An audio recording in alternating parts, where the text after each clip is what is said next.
tout cas, avant de vous rejoindre en stream, je passais une super soirée. Puisque j'ai commencé à regarder l'émission politique L'événement, avec Caroline Roux sur France 2. Bon, Caroline Roux, déjà, on sait que c'est de droite. On sait que Caroline Roux, c'est pas le wokisme, quoi. Ça, on le sait. On le sait, évidemment. On le sait déjà quand on regarde France 5. Quand on regarde C'est dans l'air, on est déjà au courant. Voilà, Caroline Roux que j'aime un peu bien en vrai. Bon, Caroline Roux, on rappelle qu'elle est quand même mariée à un ancien directeur de cabinet de Nicolas Sarkozy et au patron de Facebook. Voilà. Donc, bon, globalement, on sait que elle est plutôt du côté des riches. Et elle est plutôt de droite. Mais voilà, des fois, les invités et tout. Et alors là, je sais pas trop comment c'est foutu l'émission. C'est d'abord, ils invitent un politique qui déroule. Et après, ils font un débat de 5 minutes. Premier qui déroule, Gabriel Attal. Il raconte que de la merde. Comme quoi, il faudrait des retraites par capitalisation. Donc, débat face à une économiste, présentée comme économiste, Sandrine Rousseau. Sandrine Rousseau, alors déjà, il essaie de faire le mec qui pose les couilles sur la table devant Sandrine Rousseau. Toujours un peu cringe.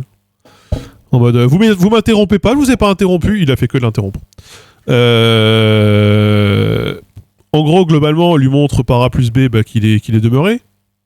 Ce qu'est Gabriel Attal, visiblement. Demeuré ou alors plutôt carriériste. Je pense surtout que Gabriel Attal est carriériste. Je crois qu'il ne défend pas la moitié des propos qu'il tient. Je pense juste qu'il essaye de se faire une place. Bon, ça, peu importe. Voilà, il essaye d'être le candidat macroniste le plus crédible pour reprendre le flambeau. Pour 2027, mais bon. Et déjà, là, c'était pénible. Parce que moi, Sandrine Rousseau, je l'aime un peu bien. Et Sandrine Rousseau, sur le sujet de la retraite, elle est meilleure. Donc, puis en fait, ça s'interrompt très rapidement. Et là, on tombe sur Laurent Wauquiez. Le sujet n'est pas du tout chargé. Il diffuse un petit reportage qui explique pourquoi les Français perçoivent trop peu de net par rapport au brut, qu'il y a trop d'écart entre le brut et le net, qu'il y a trop d'assistanat et que le travail ne paie plus. Globalement, le reportage de France 2. Et Laurent Wauquiez, il arrive derrière pour dire que oui, effectivement, il y a trop d'assistants dans ce pays et que quand on cumule les aides en tant qu'assisté, on arrive à gagner 2300 €, il disait, par mois. Il a eu un petit débat avec Thomas Porcher qui a duré pareil 5 minutes, où Thomas Porcher n'a quasiment pas pu parler et l'autre il mentait comme un arracheur de dents. Fake news sur fake news, vraiment il s'en battait les couilles. Et là après ils ont dit et maintenant on accueille Jean-Philippe Tanguy pour nous parler de l'immigration, je sais plus quoi, je t'envoie d'aller salut. Et on va en revenir sur un truc que je vous ai déjà dit la dernière fois et j'insiste parce que je suis désolé, c'est vrai. Des fois on me dit oui mais quand même des fois tu rates BFM Télé ou les débats politiques sur BFM TV. Mais ne sais-tu pas que BFM TV est de droite ? Je suis désolé mais les émissions politiques du service public sont pas plus à gauche. Voilà. Vraiment, il y a des archives du dédain des journalistes dans les interviews de gens de gauche. C'est récent, je sais pas. En tout cas, ça m'a rendu ouf, voilà. J'ai rage quitte, je suis venu là et j'ai lancé du coup. Bon.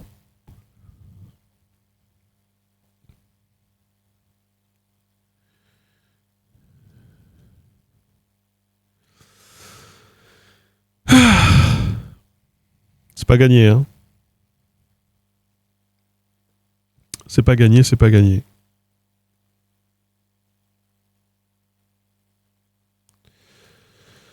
Donc ça c'est la première chose. Voilà. Première chose, bon.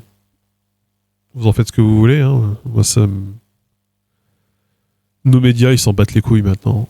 Genre, ils font même plus semblant de défendre un minimum de neutralité politique. En plus, il parlait de Milei comme exemple pour la droite. J'étais en mode, allez, salut, vraiment.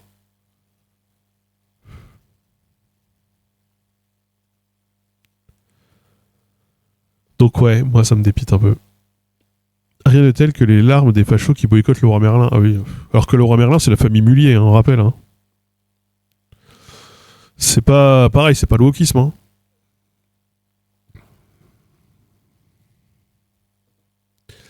Sinon, pour le budget, juste, voilà, je vous l'annonce. On s'y attendait. La droite ne votera pas le budget parce que le budget est trop socialiste. Voilà, Laurent Wauquiez l'a dit. Parce que le roi Merlin, en gros, leur a dit le roi Merlin, vous avez vos pubs qui passent sur frontière en mode la France aux Français, etc. Le roi Merlin a dit ah oui, pardon, on arrête de faire des pubs chez Frontière. Et du coup, toute l'extrême droite essaye. L'extrême droite essaye d'ailleurs de faire croire que le roi Merlin est à l'œuvre d'une politique ségrégationniste, comme s'il y avait une obligation pour un annonceur de travailler avec toutes les personnes de toutes les confessions, de toutes les origines et de tout. Bah non, ça ils le savent, ils sont eux-mêmes de droite et ils sont probablement eux-mêmes potes avec des gens qui travaillent dans ces business. Bien sûr que non, enfin, bref. Voilà. Bon, peu importe. En tout cas, le gouvernement, Monsieur Panifou, pour ne pas le citer, que vous aurez oublié dans 2 mois, hein, le gouvernement présentera bel et bien un projet de loi spéciale si les parlementaires ne votent pas le budget avant le 31 décembre. En tout cas, s'ils ne se mettent pas d'accord sur un budget. Ça y est, ça a été annoncé, bon, on s'y attendait un peu, hein. Et ça a été annoncé après une réunion avec le Sénat. Voilà. Donc échec du budget et pas d'ordonnance. C'est a priori ce vers quoi ça se tourne, ouais. Donc ce sera loi spéciale, ouais.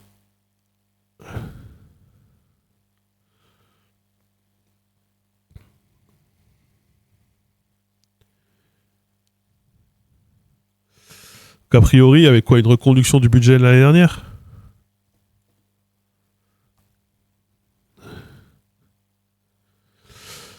Mais a priori, de toute façon, enfin moi, je vous en parle un peu depuis un moment, mais c'est quand même l'hypothèse de travail depuis un bon moment. C'est que tout budget qui sera proposé ne sera pas voté et le budget sera reconduit comme si de rien n'était.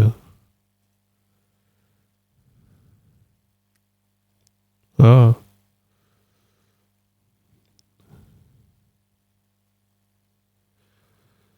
Non mais c'est bah justement après le cornu, du coup, il sauve la face.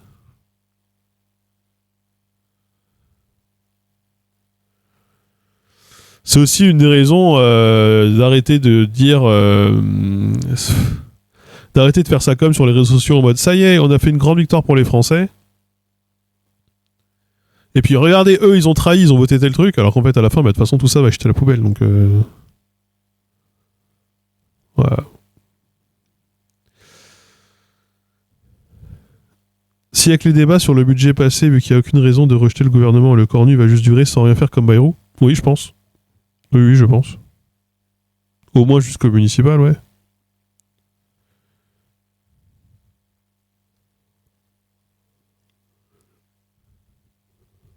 Ça arrange beaucoup de gens, hein, de toute façon. Le statu quo arrange beaucoup de gens. La question hein, qu'on se pose, hein, nous, à gauche, hein, depuis un moment, c'est est-ce que le statu quo est à l'avantage ou au désavantage de la gauche ? C'est une question à laquelle moi-même je n'ai pas la réponse. Voilà, c'est l'une des choses sur lesquelles le PS et la France Insoumise divergent notamment. Bah déjà au moins jusqu'au municipal. Après potentiellement effectivement jusqu'à 2027. Moi le cornu je le vois bien durer jusqu'en 2027, ouais. Le PS avait dit pas de budget égale censure, non ? Oui, mais alors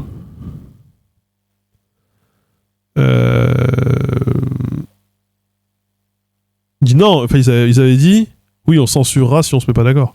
Si on n'accède pas à notre principale demande. Mais bon. Au moins jusqu'au procès de Marine Le Pen en appel. Non, c'est au contraire, c'est le contraire. Marine Le Pen, elle veut aller à l'élection avant son procès.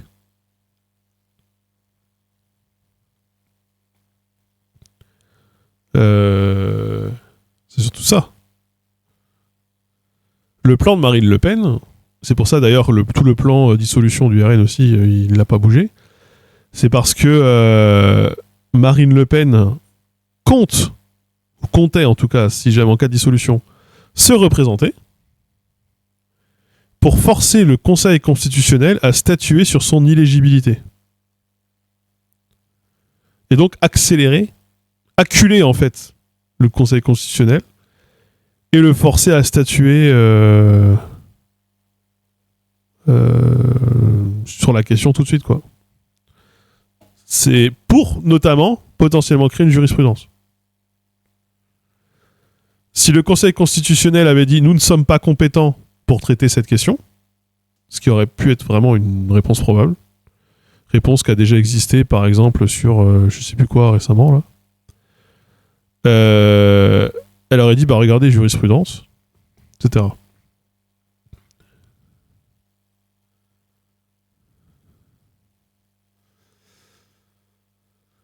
Donc voilà.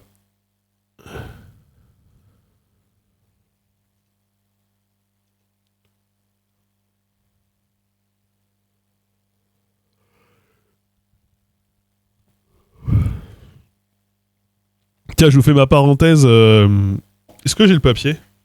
Non, j'ai jeté tous mes papiers.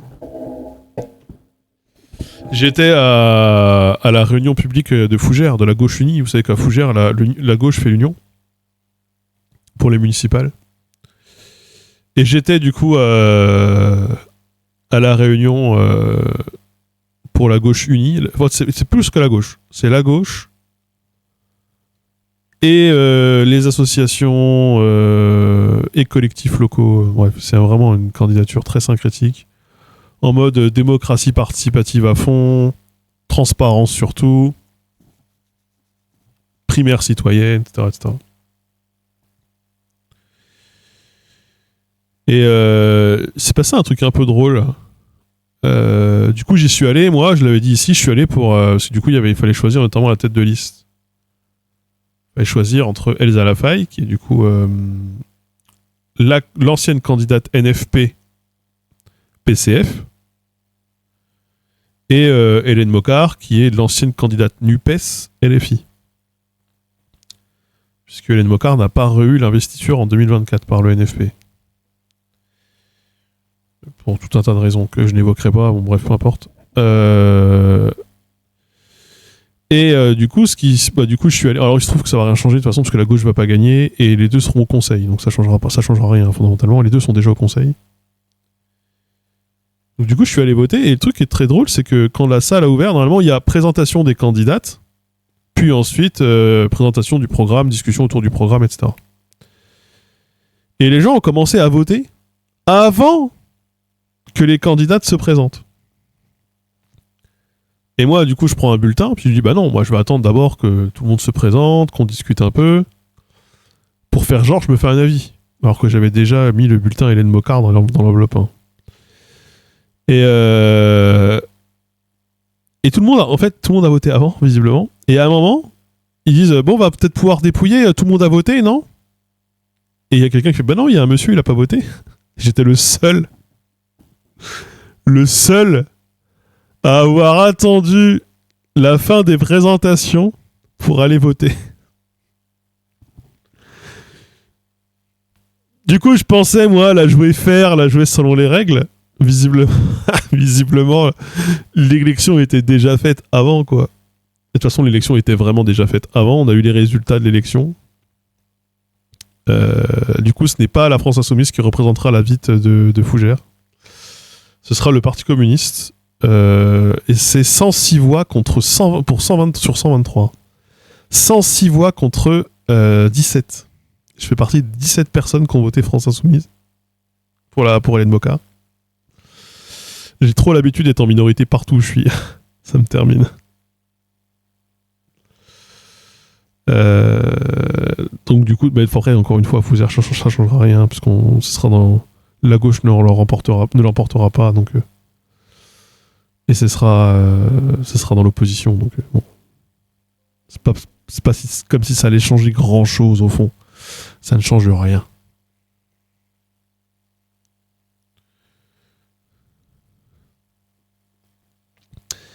L'urne était déjà remplie préalablement. Alors après, vous savez, il y a une feuille d'émargement, il faut mettre son mail, il faut tout écrire. Enfin, non, je pense que ça a été fait de manière faire. Hein. Mais du coup, 106 voix sur 123, c'est quand même beaucoup. Hein. C'est effectivement un plébiscite. C'est vraiment un plébiscite.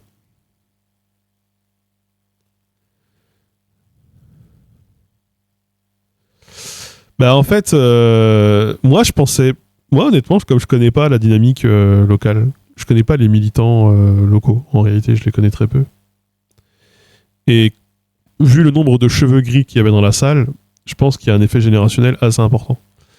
Et je trouve que ça permet bien de mesurer, parce que du coup, je suis quelques personnes de la France Insoumise ou qui sont liées à la France Insoumise et qui sont des gens qui postent sur Instagram ou sur Blue Sky ou sur Twitter. Bah, Twitter et Blue Sky, j'y vais plus maintenant, mais sur Instagram notamment, dans le pays de Fougères. Il a 2-3. Et en fait, quand tu les suis, t'as l'impression que c'est un truc de fou, quoi. Parce que beaucoup de communication. Mais visiblement, quand on mesure au poids des militants IRL qui vont donc aux réunions publiques du nom de la gauche, là, on a des scores qui sont beaucoup, beaucoup plus faibles, quoi. Puisque visiblement la plupart des militants locaux, physiques, on peut publiciter le Parti communiste. Hein.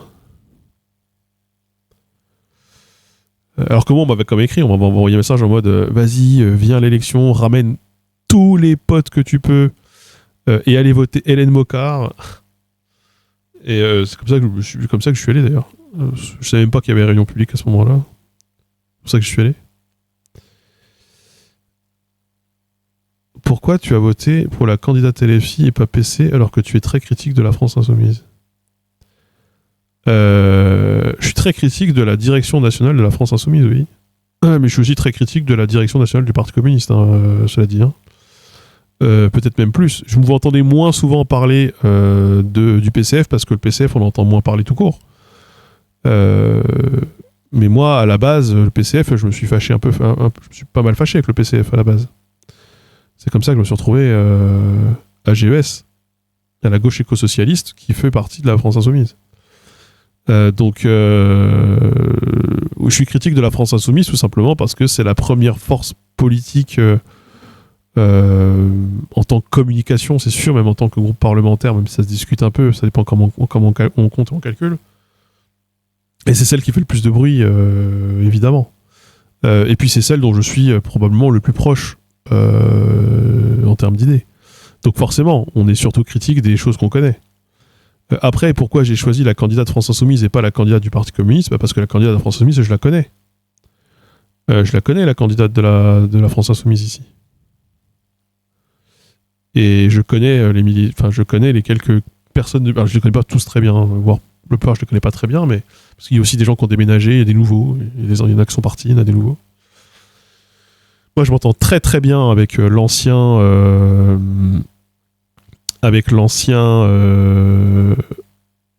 comment on appelle ça, co-anime de Fougères, qui maintenant est à Paris. Et voilà, je m'entends bien avec quelques personnes ici qui sont pas forcément dans le GA de Fougères, mais qui sont et les filles assimilées. Après, savoir que on en a déjà parlé la dernière fois, mais la ligne, vous savez, la ligne de la gauche ici, c'est pas la ligne de la France Insoumise pour Rennes ou c'est pas la ligne de la France Insoumise pour Paris, quoi. Parce que, pragmatiquement parlant, alors déjà parce que toute la campagne elle est faite en mode association citoyenne, forum citoyen, etc. Donc beaucoup des problèmes et des questions et des orientations, c'est lié directement aux intérêts et aux enjeux des personnes. Voilà, mais ça c'est souvent le cas dans les communes qui sont plus petites. Hein. Donc on n'est pas du tout, en fait, on n'est même pas sur la même culture politique. Et je pense que c'est l'une des raisons pour laquelle, vous savez que la candidate France Insoumise ici, c'est une candidate qui, c'est un peu fait tricard. L'une des raisons pour laquelle je pense d'ailleurs la France Insoumise n'a pas eu l'investiture dans la 6e circonscription d'Ille-et-Vilaine en 2024 et qu'elle a été donnée au Parti communiste, c'est notamment parce que du coup la personne, Hélène Bocard, avait notamment co-signé une tribune en interne dans la France Insoumise pour demander plus de démocratie interne dans la France Insoumise. Et je pense que c'est vraiment pas passé auprès de beaucoup de gens de la direction nationale de la France Insoumise. Donc en fait, moi, les gens de la France Insoumise ici, je m'entends très très bien avec eux. Il n'y a pas de problème.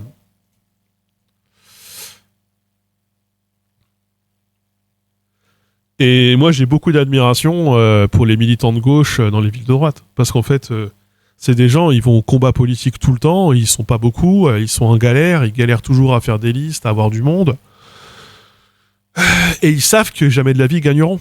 Ils savent qu'ils sont condamnés à une vie d'opposition, à une vie à être dans l'opposition.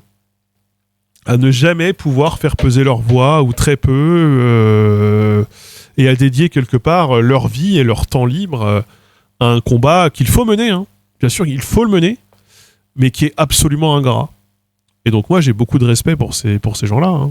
Voilà, j'ai beaucoup de respect pour ces gens-là. C'est pour ça souvent que je suis très critique des parachutés, parce que je trouve que c'est facile de donner des leçons quand on nous envoie dans une circonscription qu'on ne peut pas perdre.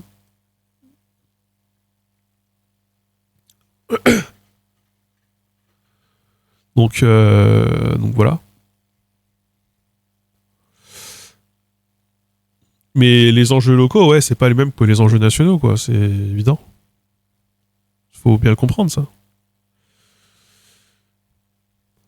Mais après, la gauche ici, tout le monde est d'accord hein, sur à peu près tout. Hein.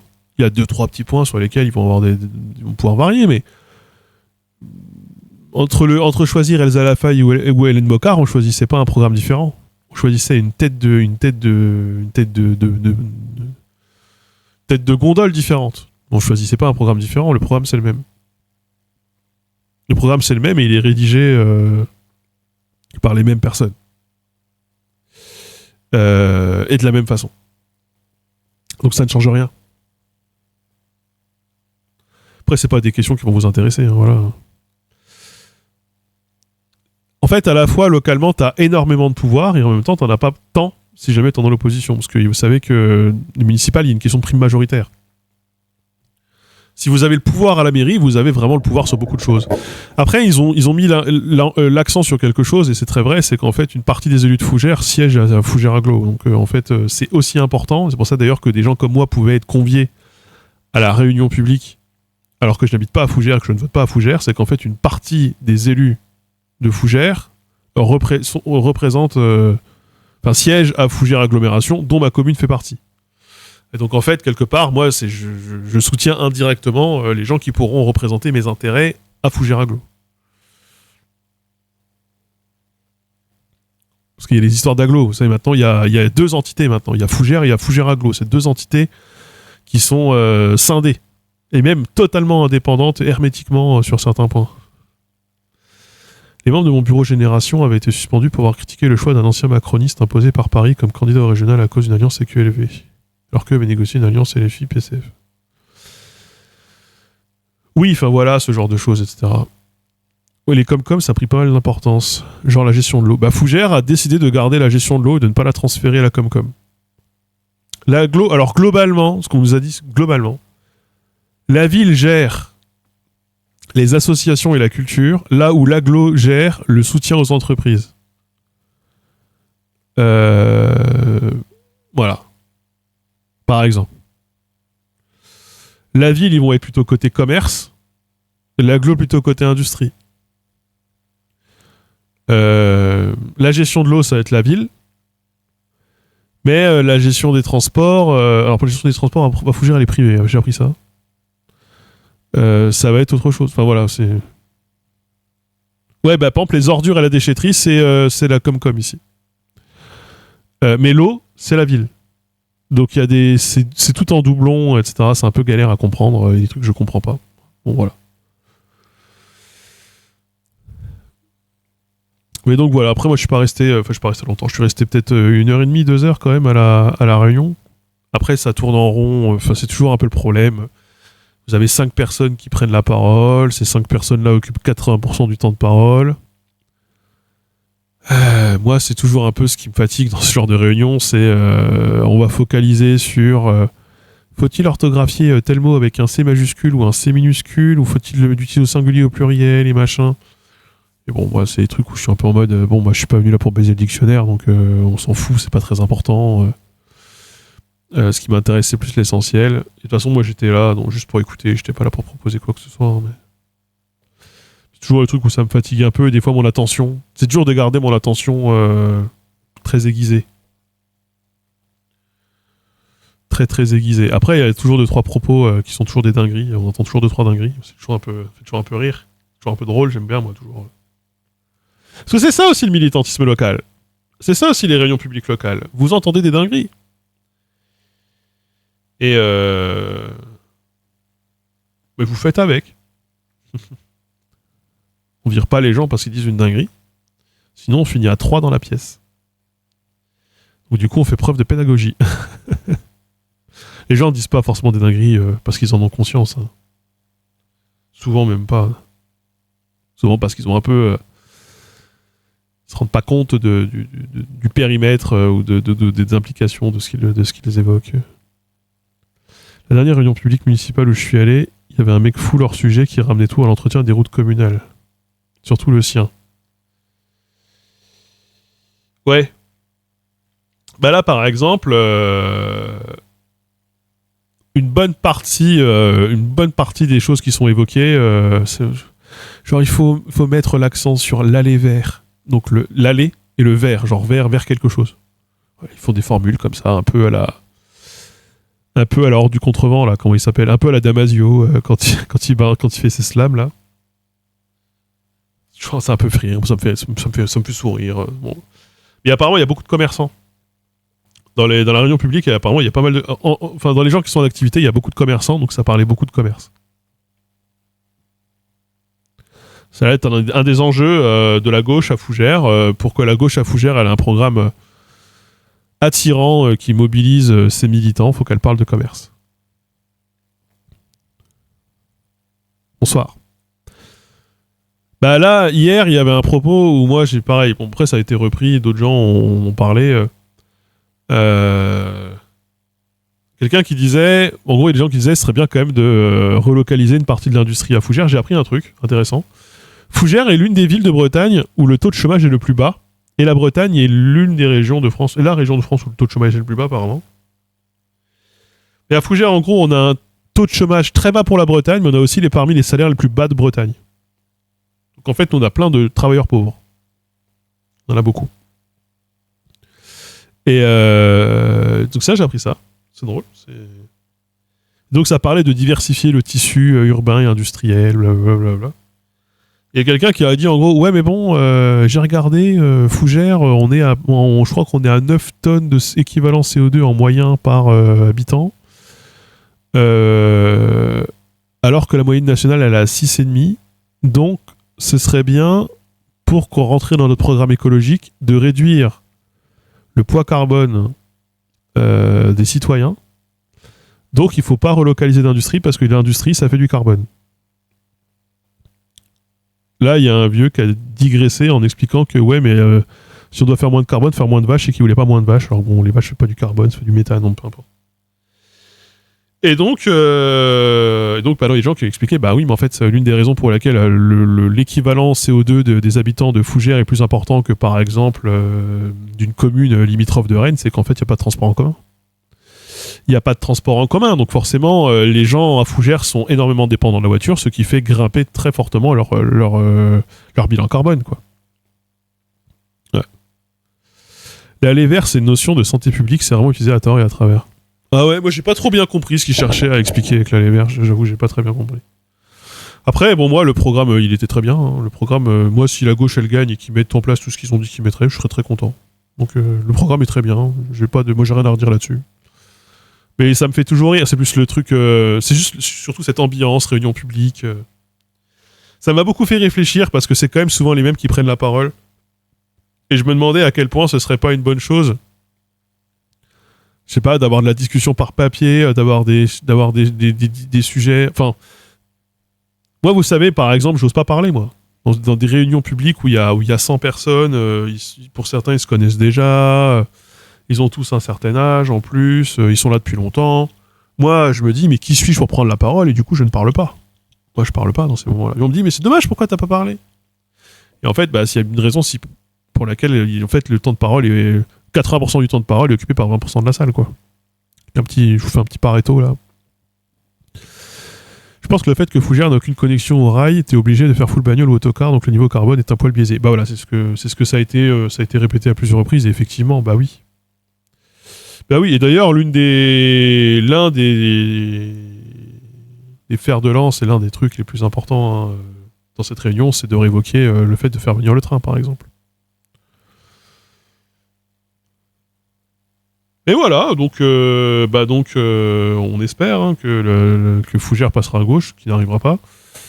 Et on sera donc représenté par Elsa Lafaye du Parti communiste. Mais bon, ce qui ne changera pas grand-chose, puisqu'à la fin, de toute façon, on va perdre. Ouais, il y a eu le rail jusqu'aux les années 90, ouais, jusqu'en 90. Et il y a eu toute une question sur le foncier, voilà... Plein de questions comme ça.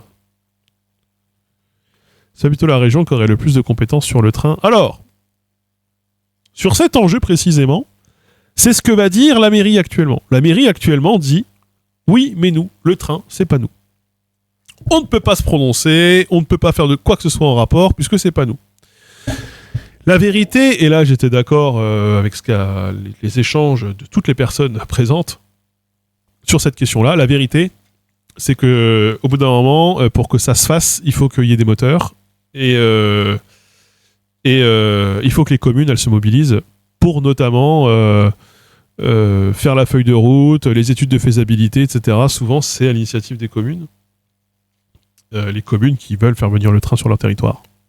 C'est pas la région qui va aller toquer à la porte de toutes les communes pour savoir si on doit refaire une ligne, par quel endroit elle passera. Non.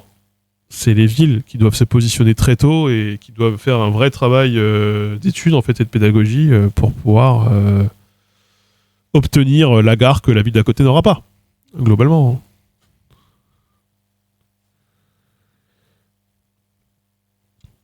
Donc, après, c'est un vieux... Depuis que le train n'existe plus à Fougères, il y a une association qui veut faire revenir le train. Ça a été immédiat. Et ça continue d'être régulièrement un enjeu de discussion publique. Voilà. Oui, de toute façon, ça va. De toute façon, ça implique.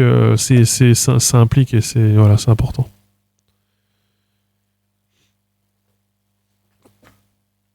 Donc on espère pour la gauche à Fougères, on espère. L'espoir coûte pas très cher. Hein. Ouais, le seul truc que j'ai situé, c'est que y a du pognon à la Comcom, il y a du pognon à la ville. Et il y a du pognon au département, il y a du pognon à la région. Il y a vraiment, on a quand même en France quand même un certain millefeuille territorial. Hein. Je sais que la droite le dit, blablabla, il y a trop d'intermédiaires, mais c'est quand même vrai. Hein. Le millefeuille territorial en France, il est quand même un peu dur à comprendre.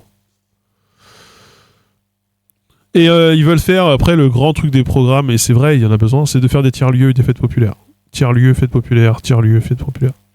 Mais du coup, c'est très drôle parce que après, j'ai pas pris la parole pour en parler, mais toute la question culturelle, par exemple, c'était faire des navettes avec l'opéra, essayer de se reconnecter à la musique actuelle. Bon, c'est des gens, c'est comme c'est des vieux, c'est essentiellement des vieux qui parlent de ça. À aucun moment ils parlent d'internet.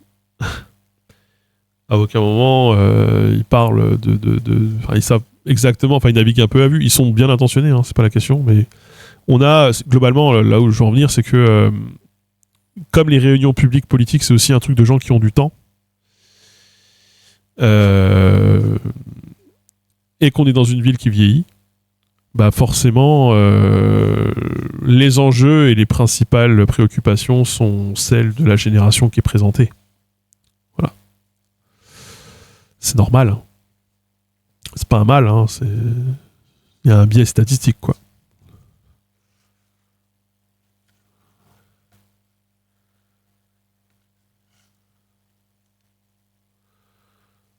Des retraités boomers mâles. Non, il y avait des vieilles aussi. Il y a même pas mal de vieilles. Il y a des vieux aussi, hein, des vieux hommes, mais il y avait pas mal de vieilles. Hein. Après, à Fougères, encore une fois, nous on avait le choix entre 2 candidats de femmes hein, pour être représentés. Je trouve que là-dessus ça va. Hein, là-dessus c'est ok. Hein.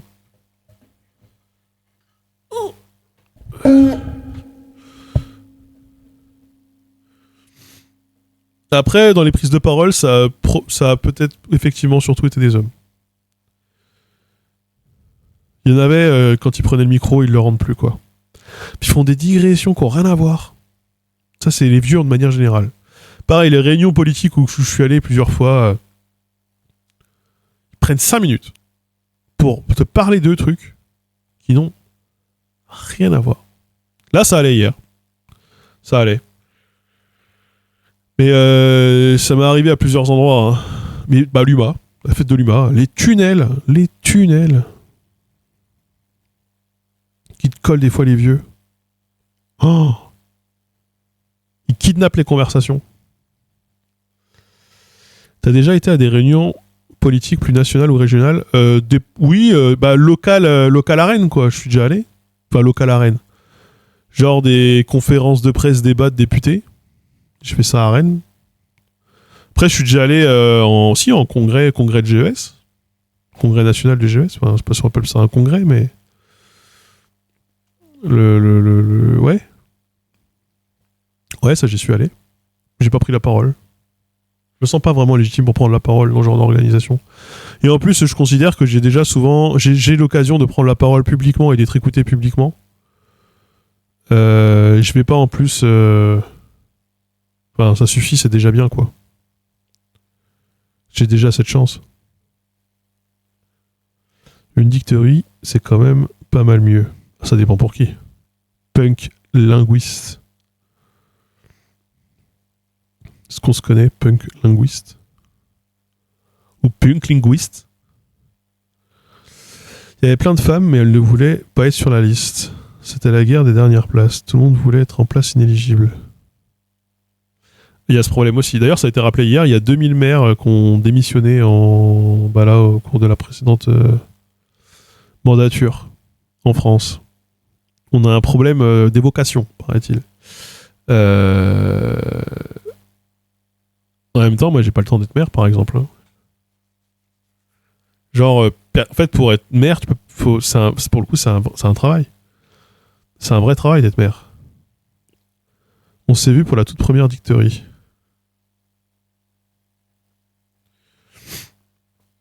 On s'est vu et on a discuté après, ou on s'est vu et point. Parce que si on s'est vu et point, ciao. Hein.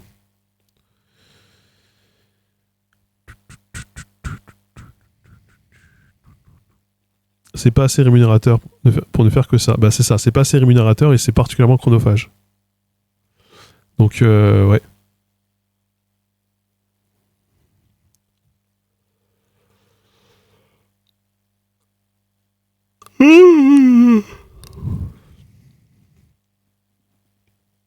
On a mangé ensemble, d'accord. Tu n'as plus de cheveux et tu habites en Suisse, c'est ça?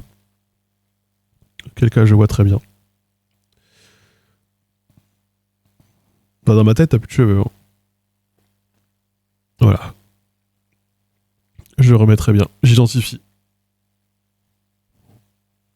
D'où le mot punk.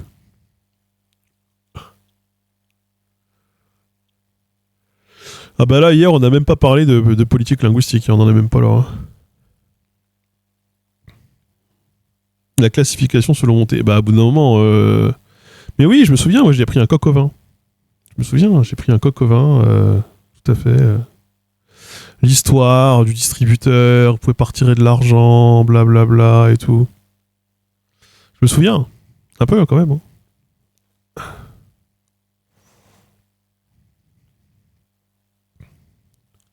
J'ai appris qu'il y avait les adjoints qui avaient il y avait que les adjoints qui avaient un salaire. Ouais. Ouais, oui, bah oui. Après, conseiller municipal, c'est moins prenant et moins que adjoint. Mais c'est pour ça que beaucoup d'adjoints sont des retraités. Hein.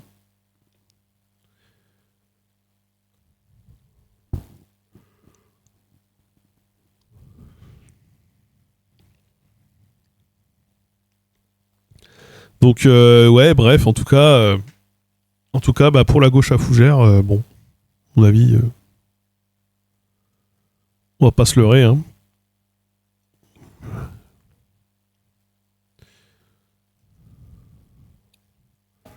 Toutes les réunions du conseil, quand même. Oui. Oui, mais adjoint, le moindre problème, le moindre bail, faut être là, quoi. Faut être dispo.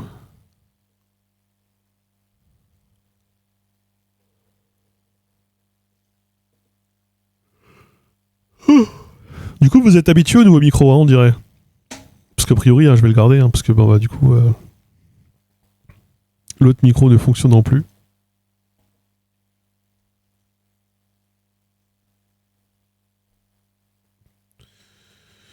Comment pourrait-on rendre la gestion municipale plus accessible aux citoyens ? Bah, faut avoir le temps.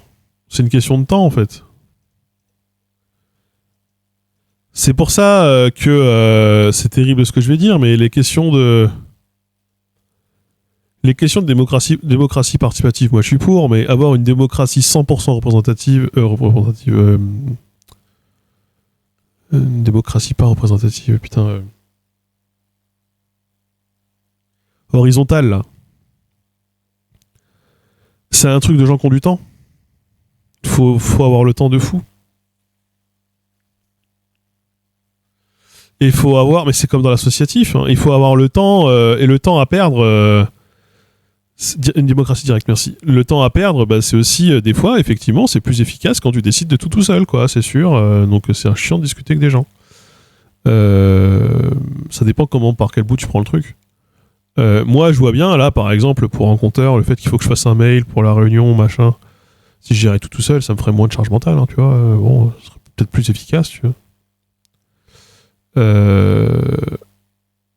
Ce que je pourrais me dire. Parce qu'en fait, tout le monde n'est pas impliqué de la même façon, etc. Je pense que l'idée, c'est toujours de trouver... en fait, c'est juste qu'il faut que ce soit plus représentatif et plus direct, mais tu pourras jamais obtenir quelque chose de 100% direct nulle part, que ce soit dans une association, que ce soit dans la gestion locale ou dans la gestion nationale, quoi. Les gens n'ont pas le temps. Puis il y en a qui n'ont pas envie aussi. Hein. Voilà, il y en a qui s'en foutent. Hein.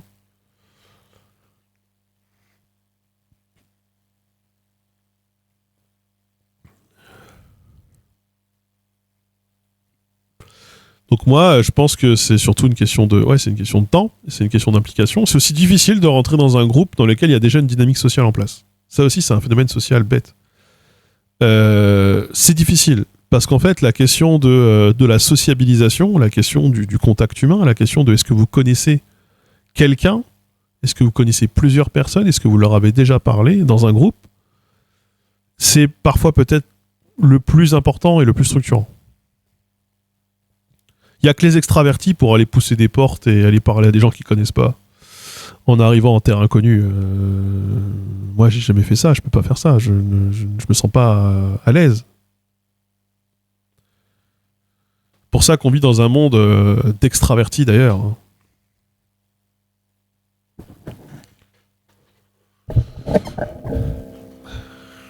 Et la pire dictature, c'est peut-être la leur.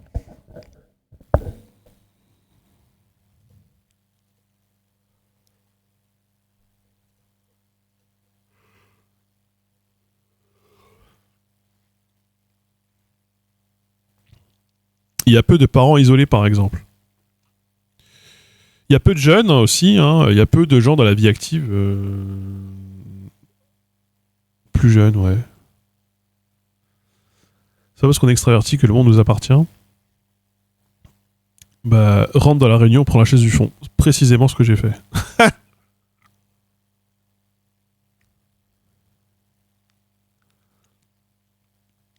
Moi, je sais pas, j'ai toujours... Moi, je suis quelqu'un de beaucoup plus introverti qu'extraverti. Hein. C'est indéniable. Donc, moi, c'est toujours un mystère, ces gens qui ne se font pas de problème à aller parler aux autres qu'ils ne connaissent pas, à agir comme lubrifiant social au sein d'un groupe. Moi, par exemple, et du coup, comme j'ai peur que les gens se sentent exclus, moi, ou se sentent pas inclus, j'essaye d'intégrer tout le monde dans la conversation. Quand j'ai une conversation où je me sens pivot, où j'ai l'impression que je suis la personne qui connaît le plus de monde, j'essaye de connecter les gens les uns avec les autres. Parce que sinon, ils se parleraient pas. J'essaye de faire ça, mais c'est difficile.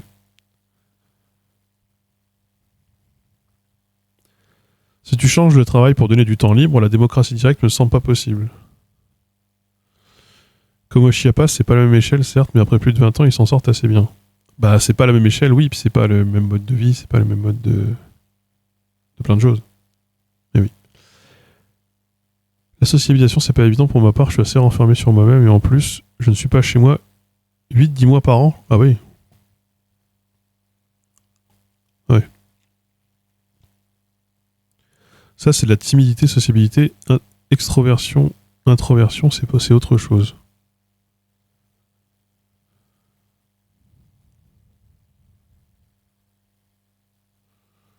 Ah ouais?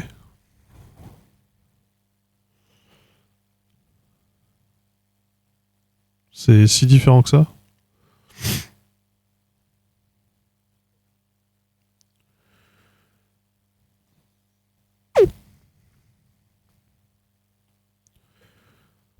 Je sais pas.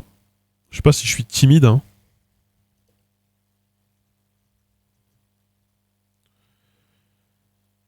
Qui manque d'audace et de décision. Qui manque d'aisance et d'assurance dans ses rapports avec autrui. Le second oui, le premier non.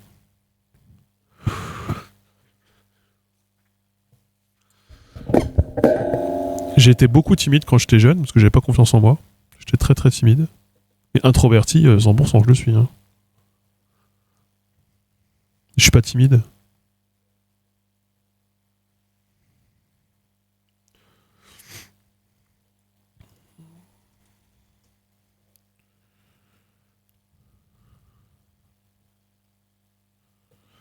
On va aller sur clinique-isanté.com. Qu'est-ce qu'on nous dit? Alors, la différence entre timidité et introversion réside dans la manière de trouver son énergie de se ressourcer. Les manifestations de la timidité sont souvent liées à une appréhension sociale intense. Ça, oui, j'appréhende socialement, mais bon. Les introvertis, contrairement aux personnes timides, tirent leur énergie de leur période de calme et de réflexion personnelle. Oui, bah c'est mon cas aussi. Oui. Le social, ça fatigue, oui. C'est mon cas. Ouais. Non, mais il y a des gens qui sont naturellement confiants en société, qui ont besoin de voir des gens tout le temps pour. Voilà. Parler aux autres, il n'y a pas de problème, mais prendre la parole face à des gens, c'est impossible. Moi, prendre la parole face à des gens, c'est pas. Je le fais. Je le fais sans problème. Je le fais régulièrement même. Ça, c'est pas trop un problème. Par contre, correspondre aux attentes des gens, ça, je sais pas faire. Je corresponds rarement aux attentes des gens.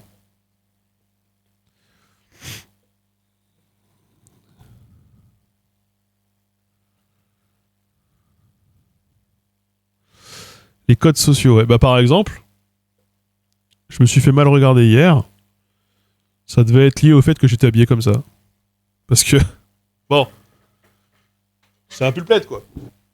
Voilà. Ça fait un peu manant. Il y a un côté jacouille la fripouille, quoi. Après, je m'en bats les couilles, j'ai pas froid là-dedans. Ça coupe le vent, il fait relativement chaud, mais visiblement, c'est une tenue inappropriée dans l'espace public. Et on me l'a déjà signalé à plusieurs reprises. Qu'est-ce que les gens, ils sont chiants avec les habits, hein. Les gens, ils sont aussi chiants avec les habits qu'avec les fautes d'orthographe. Pour moi, il n'y a pas meilleur d'ailleurs. Les deux choses vont ensemble. Les registres de langue et les habits, c'est vraiment. Ça, plus le short. Ah oui, j'étais en short par contre. Je suis toujours en short.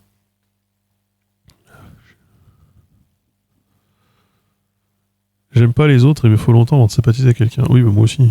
Ça met du temps. D'ailleurs, j'avais un peu froid aux genoux à un moment. Voilà.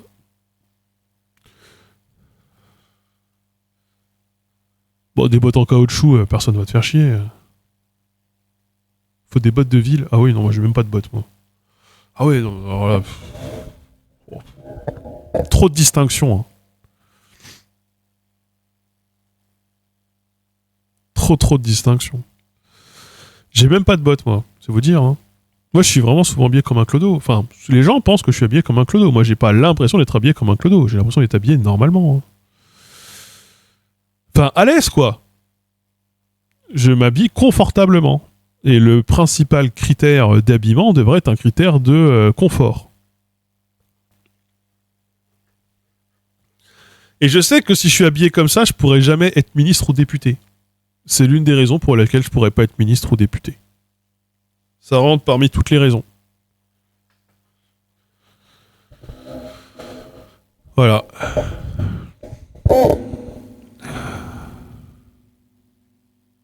Il y a le confort social. Ouais, oh.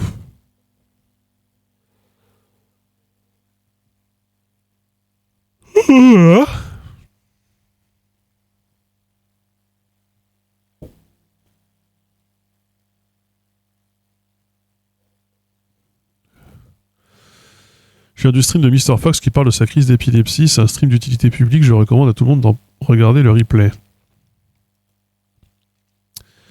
Ah bah oui, du coup, il en a parlé. Ah bah oui, il en a parlé, j'imagine.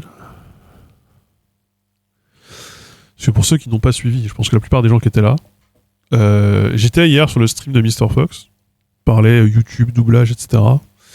Et il a eu une crise d'épilepsie en stream. Ouais, il y a une crise d'épilepsie en live. Voilà. Ouais.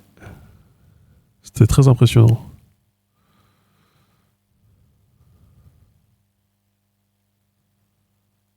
Staline avait que 3 tenues identiques dans sa garde-robe, pas particulièrement agréable à porter, paraît-il. Il était pas très matérialiste. Bah franchement... Après, Staline, c'est dans les dictateurs nuls. Dans les dictateurs un peu cool, d'un point de vue fringue, il y a Raoul Castro. Raoul Castro survêt Adidas, il s'en bat les couilles. De toute façon, il est dictateur, qu'est-ce qu'on va lui faire, qu'est-ce qui va lui arriver? Un dictateur que tout le monde essaie de faire assassiner et qui est mort de vieillesse. Moi, je trouve que le vrai swag quand t'es dictateur, c'est t'habiller en mode je m'en bats les couilles. T'habiller en survêt de merde, avec des marques américaines qui étaient même pas censées pouvoir te procurer dans le pays. Tu t'en fous, il y a des trous dedans, personne... voilà. Alors que Staline était un peu trop guindé quand même. Hein. D'un point de vue... d'un point de vue d'habit, mais pas que. Hein. J'ai jamais pu mettre de cravate, même les rares fois on m'a demandé. J'ai jamais mis de cravate de ma vie. Jamais mis de cravate de ma vie.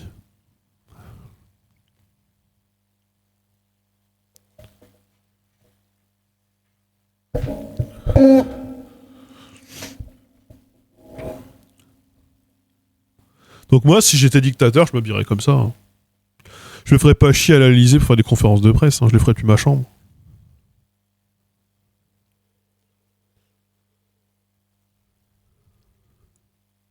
Et mon slogan, ce serait mettez-vous bien. Ouais, en mode tuche. Ouais, bah en mode tuche, ouais.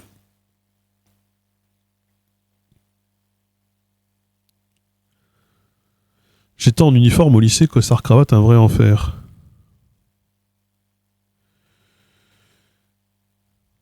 Bah moi pas. Voilà.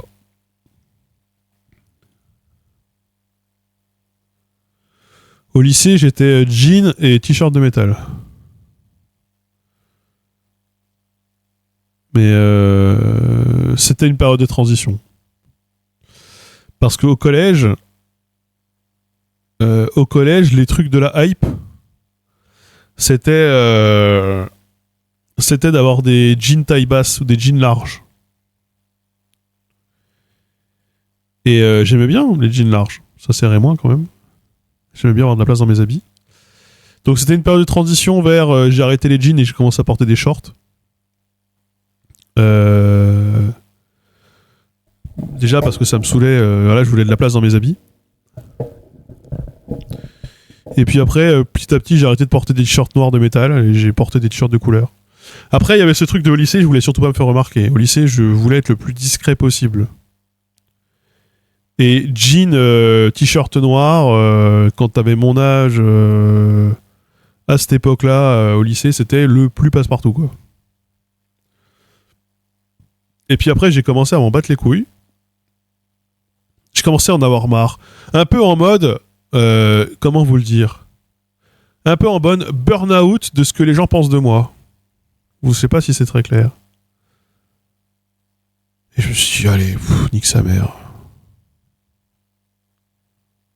Si les gens sont cons, les gens sont cons, tant pis. Hein.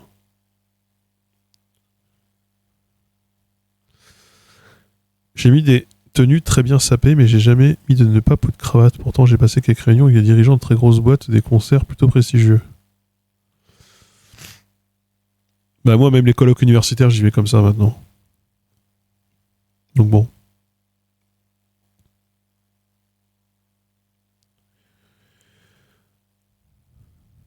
Ouais, il y a ce truc de... les bourgeois, ils ont toujours un truc à dire sur les habits des non-bourgeois. Donc quoi que je fasse pour essayer de m'habiller comme eux, ça ne m'empêchera pas d'avoir leur réflexion de merde. Donc autant que je m'habille comme moi je veux. À l'aise. Pour avoir fait un stage dans un Kusen au Japon, tous les élèves venaient à la cool, pas d'uniforme. C'est systématique dans les établissements. Ah ouais?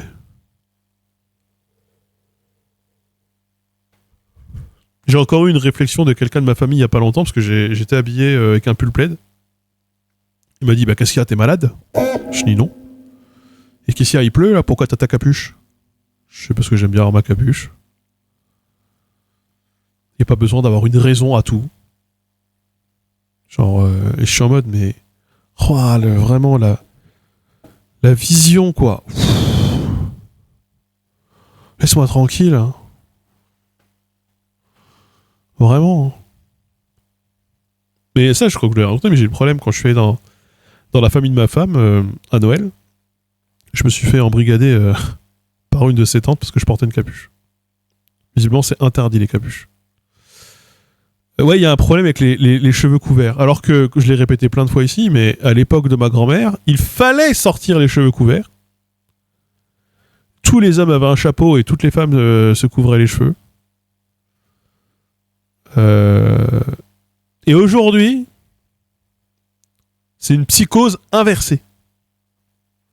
Voilà.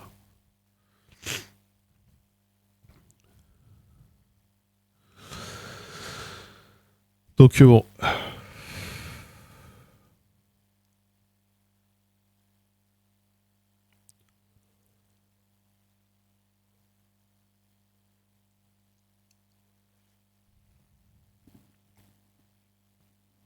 Ah, musique qui bug. J'ai l'impression que c'est souvent Sabaton qui fait déconner la musique. Hein.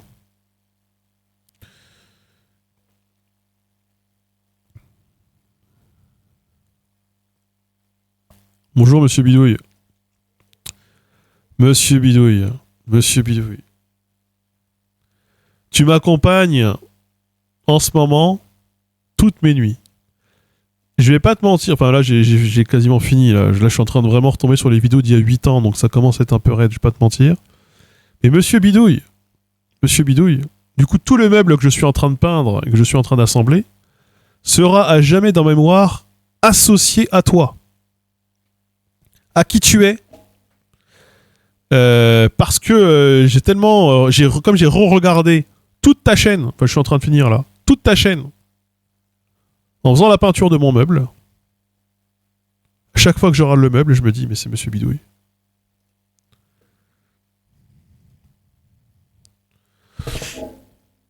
T'es un peu un suceur de machines à vapeur et ce genre de truc, quoi. Voilà, mais sinon, c'est cool hein, ce que tu fais. Hein. J'ai bien aimé la vidéo sur la céramique, là. Incroyable la vidéo sur la céramique. Toujours pas compris vraiment c'est quoi la différence fondamentale entre le frittage et la fusion, mais bon.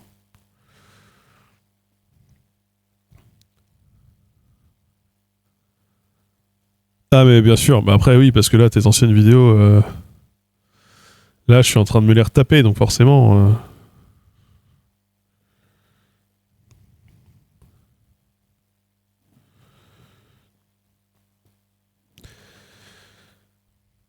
Franchement, je te le dis, hein.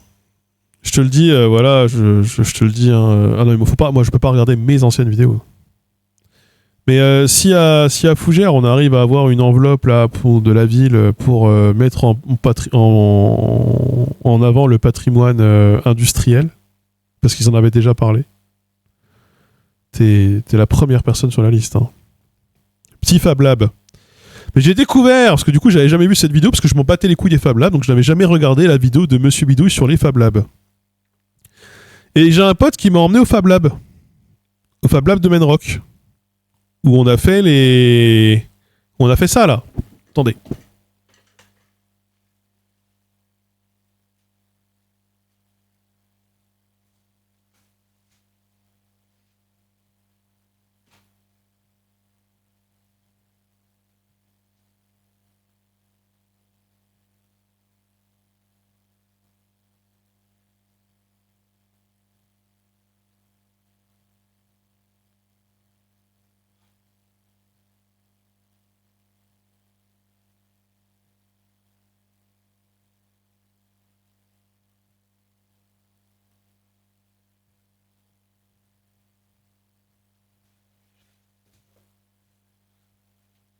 Parce que du coup, je l'ai peint depuis. Où on a fait ça là. On a gravé les portes de placard. Et du coup, je les ai peintes. Ça rend bien.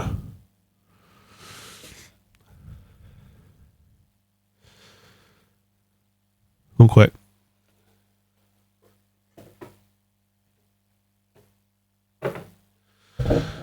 C'est doré, c'est ça? Ouais, alors du coup, j'ai mis une couche de orange en dessous. Enfin, de rouille. Enfin, de couleur orange foncé. Pour que ça fasse. Et j'ai remis du doré par-dessus. Fraiseuse CNC. Ou laser. Alors, c'était une fraiseuse. Mais c'est un truc... Ça porte un nom. Ça porte un nom spécifique. C'est un truc où il arrive à cartographier la pièce. Tu cartographies la pièce de la room établie. Après, tu cartographies ça. Et du coup, il arrive à savoir exactement où est-ce qu'il doit faire le truc. Enfin, c'est un truc magique. Une Shaper Origin. Ça. Voilà. Et ouais, ben voilà, Monsieur Bidouille. Le seul truc où la SNCF aurait pu te corriger, c'est des fois quand tu prononces le nom des engins. Hein, on sent que t'es pas de là-bas, on sent que t'es pas de la boîte. Hein. C'est bon. Et j'avais oublié que tu parlais de la 141p dans une vidéo. Très content que tu parles d'une 141p dans une vidéo.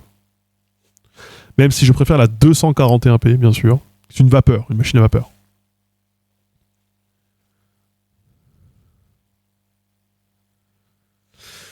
Et d'ailleurs, ma question, c'est... On en a parlé la dernière fois, t'as jamais pensé à faire des vidéos sur les accidents de machines à vapeur? Genre les explosions de chaudière? Parce que c'était quand même un risque, à l'époque. Et qui est arrivé à plusieurs reprises, d'ailleurs. Plusieurs vapeurs qui ont explosé. Finir en chou-fleur, là.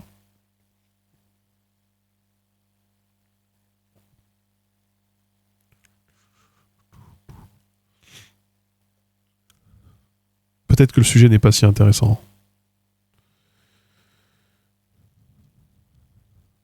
C'est possible.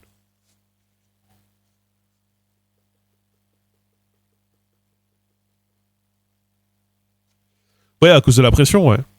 À cause de la pression, si t'as un peu de corrosion sur la cuve, ce genre de truc...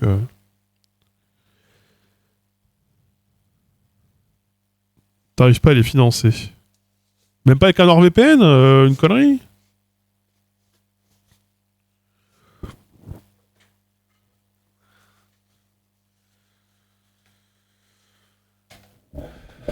Donc voilà, dernière fois, Monsieur Bidouille est venu. Quelqu'un qui a dit trop cool ta vidéo sur les ordinateurs à carte perforée. J'ai dit tiens, quelle vidéo? Ça faisait un moment que j'avais pas regardé.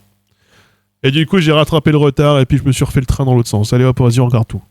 On laisse la lecture automatique me choisir la prochaine. Et on regarde toutes ces coupes de cheveux et cet atelier évoluer derrière lui. C'est incroyable.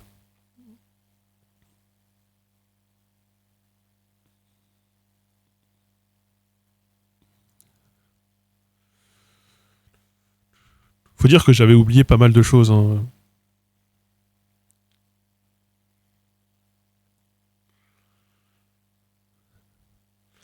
Machine à vapeur, c'est hyper méga contrôlé. C'est d'ailleurs un problème pour les vieux trains pour les maintenir dans les normes. Tu m'étonnes. Tu m'étonnes. Ouais.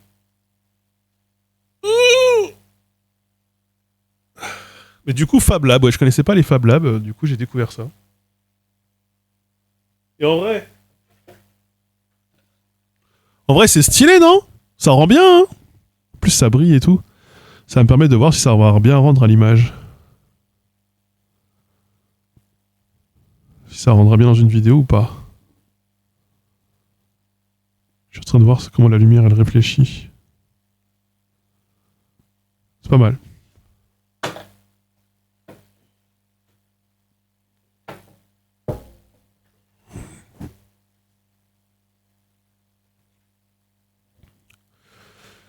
Bah là, du coup, je vous apprends pas qu'une partie de ma nuit, ça va être de peindre, peindre des meubles. Mais c'est cool, j'aime bien. En vrai, j'aime bien faire la peinture. C'est une insulte de l'académie dans une autre langue. Non, non, c'est.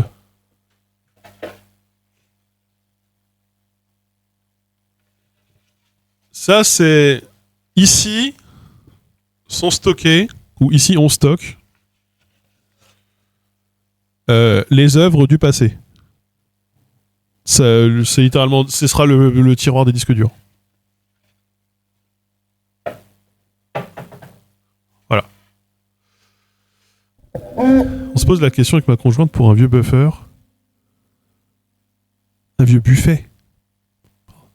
On aimerait proposer des dorures sur certains éléments pour les faire ressortir, mais c'est galère, il paraît.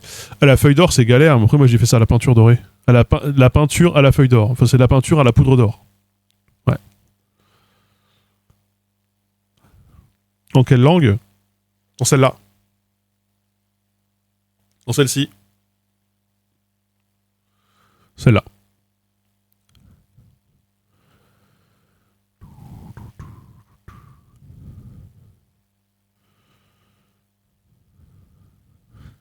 Je sais pas si j'arrive à remonter si haut.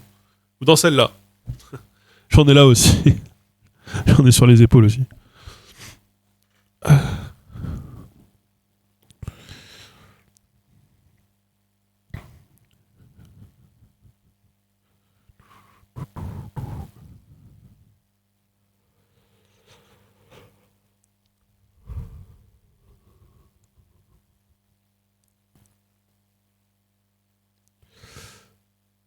Avec la lumière rouge, c'est marrant les effets que ça faisait. Ouais, bah du coup, c'est cool. C'est une écriture logographique. Hmm. Pas que. Même plutôt pas. Plutôt pas. En partie. Certains caractères sont logographiques. Ça, par exemple. Ce caractère est logographique. Idéographique. Parce que ça illustre vraiment ici. Genre, ça veut le dire et ça l'illustre. Mais ceux-là, non. Ceux-là, on peut en faire l'anatomie, hein, si vous voulez. Je peux vous expliquer en 2-2.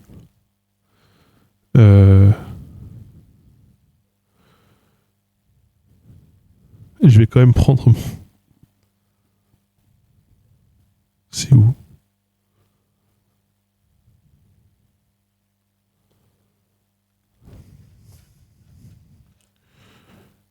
C'est pas si loin.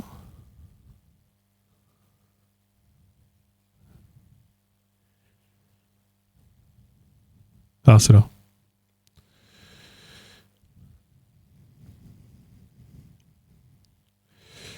C'est là, c'est là.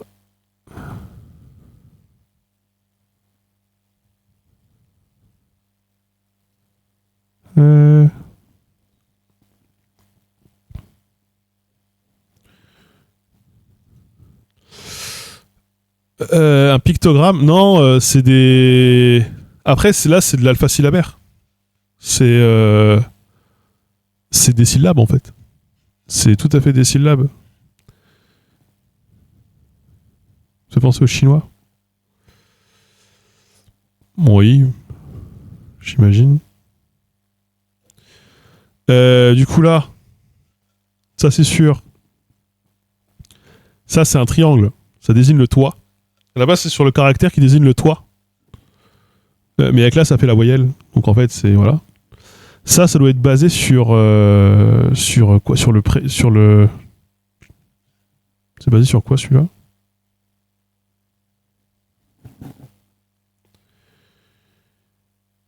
Le ruminant. Ça c'est le bœuf ou le ruminant. Et ça pour le coup c'est sûr. Ça c'est le gibier. C'est le gibier. C'est les animaux à chasser. Là, avec la voyelle. La voyelle qui est là.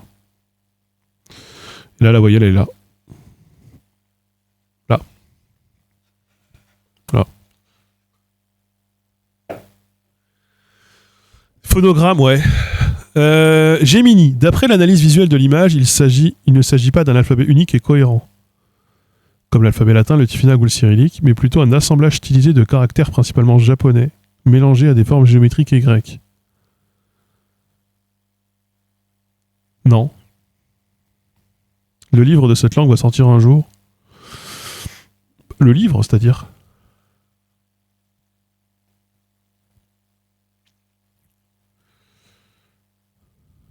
Je comprends pas la question. Après, je peux vous montrer, hein. Enfin, je peux vous montrer. On va y rester 2 secondes parce que ça va faire chier les gens. On va encore perdre la moitié des viewers parce que ça n'intéresse vraiment personne. Mais c'est pour ça que j'ai repris le guide. Mais du coup, il y a un guide d'écriture de romanisation qui existe déjà, que j'ai écrit moi pour moi-même, évidemment. Voilà. Et donc, du coup, effectivement, euh, selon. Parce que du coup, j'ai créé la police d'écriture déjà. La police d'écriture est déjà existante. Donc, en fait, je peux directement écrire dans la police d'écriture si je veux. Donc, il y a les codes de romanisation. Donc, voilà, j'ai tous les caractères. Ça, c'est les caractères. Ça, c'est les caractères de base. Par exemple, celui-là, qui est un éléphant. C'est celui qu'on va retrouver à la base de mon tatouage. Voilà. Et bon, voilà. Ça suffira bien assez.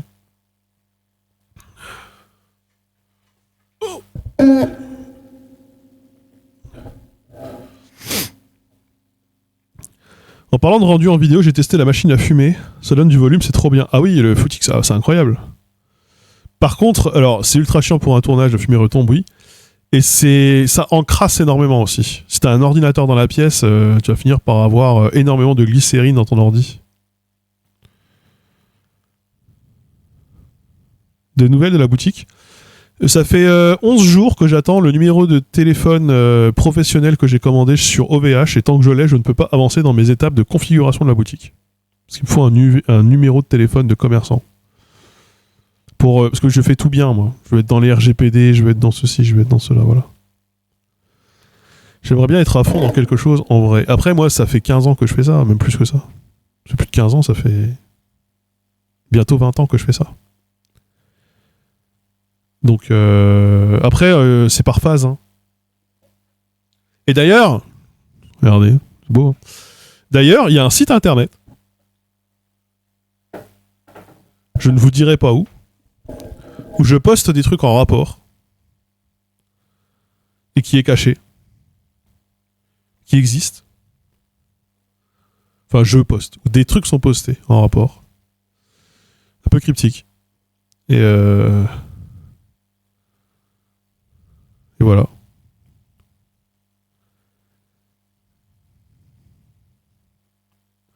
Je pense qu'on va mettre du temps avant de le trouver.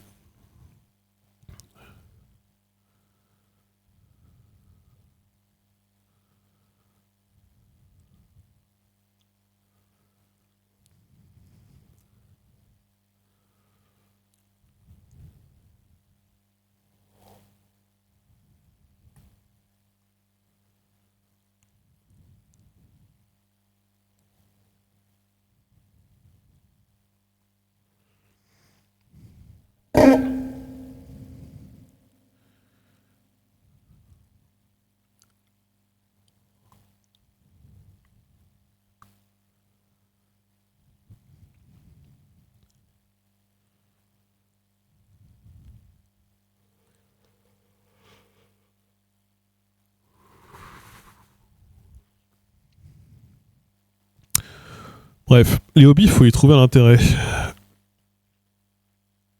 Puis vous avez le droit de pas en avoir aussi. Hein.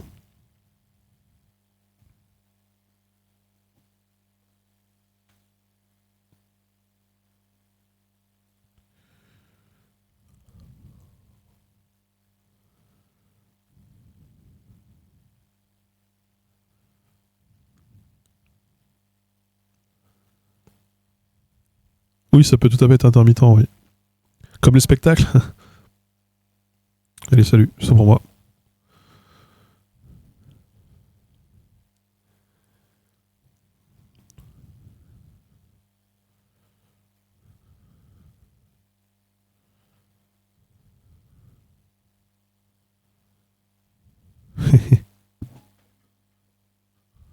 J'ai cru entendre un chat miauler, mais non.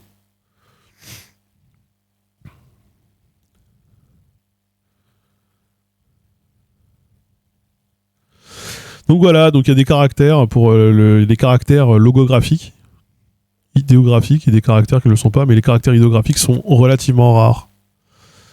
Il y en a une soixantaine.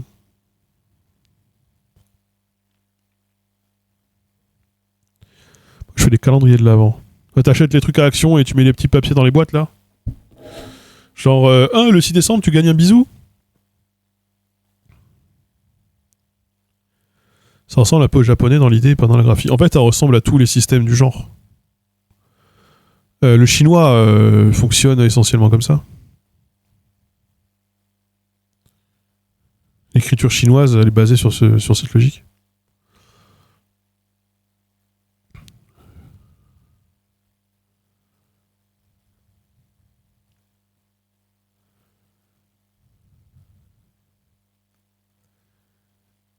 Après, je ne sais pas l'écrire. Hein. Ce système de... je suis obligé d'utiliser l'écriture telle qu'elle existe. Et la grammaire, je la connais pas par cœur. Hein. Cette année, une grande roue motorisée. Ah oui, d'accord. Il y a des caractères qui sont juste des syllabes, bah, la plupart. En chinois, la plupart. La plupart des caractères chinois sont ce qu'on appelle des idéophonogrammes. Je crois que c'est 8 sur 10 ou 9 sur 10. C'est la majorité. L'extrême majorité. Ah non, non, en fait, la plupart étaient des idéogrammes il y a 3000 ans.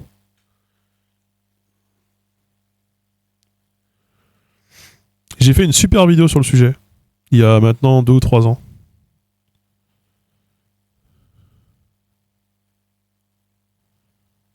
En chinois, c'est même des mots. Oui, mais parce que ça, c'est une langue isolante. Quoique, beaucoup de mots sont composés de 2 caractères en chinois.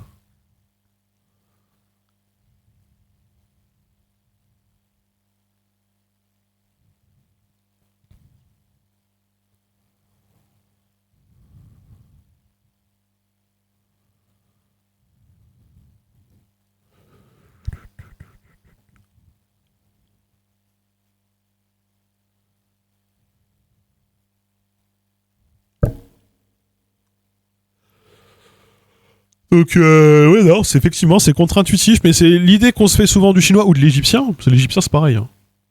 Les hiéroglyphes, la plupart des hiéroglyphes sont des phonogrammes. La plupart, ce qu'on appelle des bilitaires. La plupart sont des bilitaires ou des trilitaires. C'est le nom que ça porte en égyptien. Enfin, en égyptologie, c'est comme ça qu'on les appelle.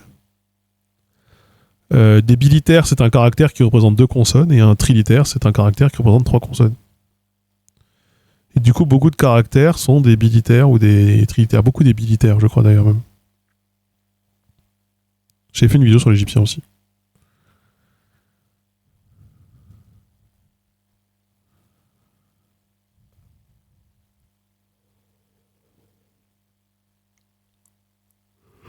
Je sais pourquoi les japonais et l'allemand ont la même structure avec le verbe à la fin dans la phrase. Bah, parce que des langues, en fait, la majorité des langues ont le verbe à la... Alors, pardon, je reformule. L'allemand et le japonais n'ont pas la même structure de syntaxique. Premièrement. L'allemand a une structure dite V2.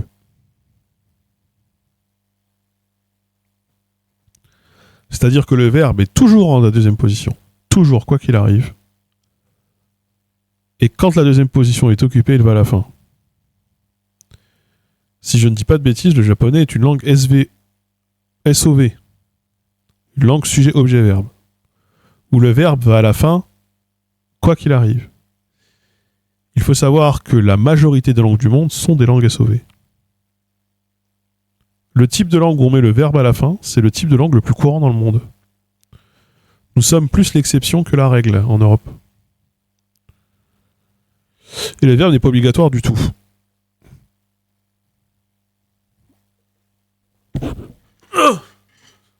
Le verbe ou le copule, genre.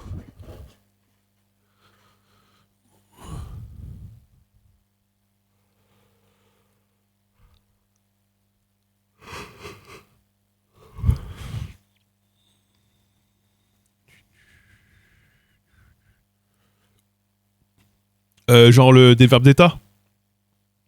Copule, les verbes d'état. Genre le verbe être. Parce que le verbe être, il est facultatif dans beaucoup de langues du monde. En arabe aussi, par exemple.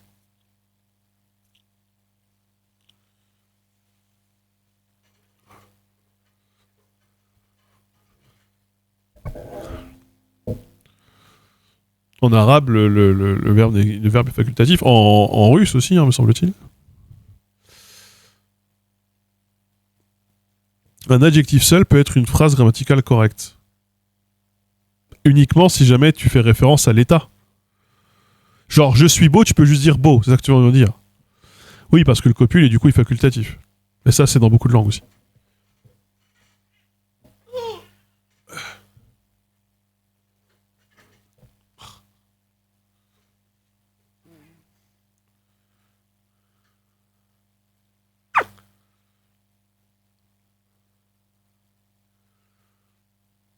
En voyant les erreurs en français des étrangers, tu peux aussi voir les constructions grammaticales de leur langue natale. Oui, il y a ça souvent, effectivement.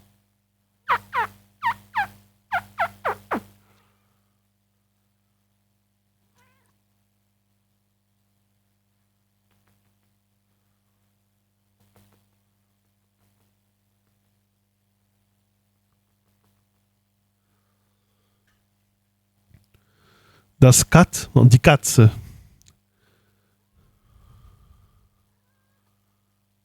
Y a-t-il une autre langue germanique avec une structure V2? Je sais pas, peut-être le néerlandais. Je suis pas spécialiste en néerlandais, mais ça m'étonnerait pas que le néerlandais soit. Le néerlandais, je pense. Bah oui. L'anglais a quelques structures figées en V2. Quand vous dites so do I, c'est du V2. Parce que vous dites pas so I do, vous dites so do I. L'inversion, c'est parce que c'est un reliquat du V2. Le français en a aussi. Le français en a aussi. Par exemple, avec peut-être.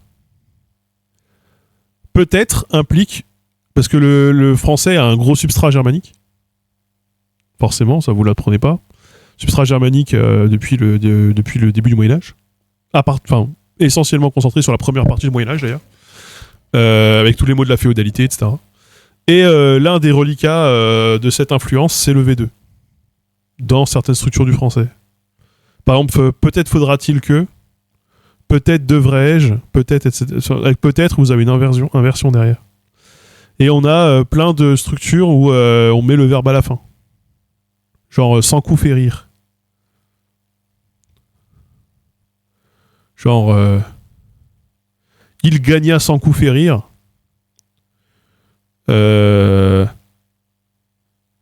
Vous avez les verbes là où l'allemand aurait les verbes, syntaxiquement parlant. Dans certaines langues, tel le japonais, il n'y a pas de verbes copulatifs, mais des particules copulatives. En japonais, oui, après moi, le japonais, je suis pas, j'ai fait du japonais pourtant, mais oui, les japonais, ils ont des thèmes, ils ont des particules pour pouvoir thématiser, pouvoir identifier le rôle des composants de la phrase. Je vérifie juste que le chat n'est pas pissé dans les couvertures d'aménagement. Je fais mes débuts en allemand et en japonais. Arigato, watashi wa Romain Sensei desu. Hallo. En ce moment, on a le goût instable que je regarde des vidéos en allemand. Je sais pas pourquoi, je suis tombé dans un loop en allemand.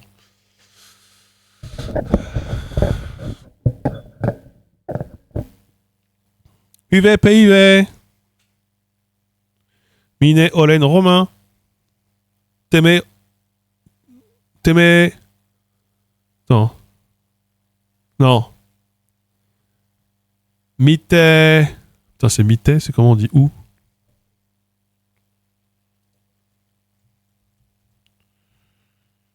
C'est Mitte, non? Je vérifie. Non. Je parle en... Là, c'est du finnois, là. Là, c'est du finnois. Je suis sur du finnois. Mitte. Misse. Misse. Misse on pustotie. Teme on pustotie.